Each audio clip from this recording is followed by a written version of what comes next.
তো গাইস আজকে আমি বানাবো আলুর পরোটা। তো এই যে আমি দেখতেই পাচ্ছ 3টে আলু নিয়ে নিয়েছি। এবার এই 3টে আলুকে কেটে আমি সেদ্ধ করব।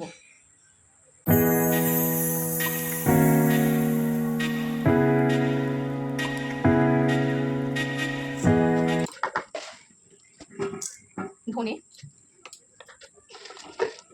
শুকনো লঙ্কা, এটা হবে ভাজা মশলা। দেখো জিরে ভাজা মশলাটা দিয়ে আলুটা।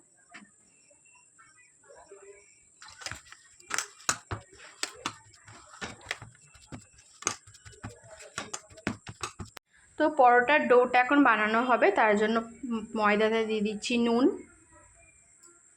একটু চিনি, দিয়ে দিচ্ছি একটুখানি সাদা তেল,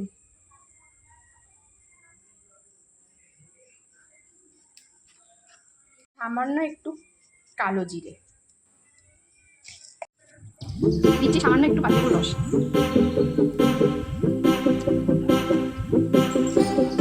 মিক্স করছি সেদ্ধ করা আলু তার সাথে মিক্স করে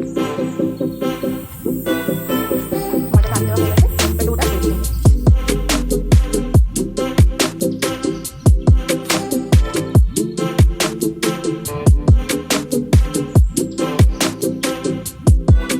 তোমরা দেখতে পাচ্ছ ডোটা হয়ে গেছে আমাদের।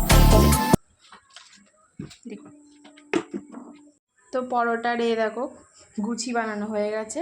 এই যে পরোটার গুছি।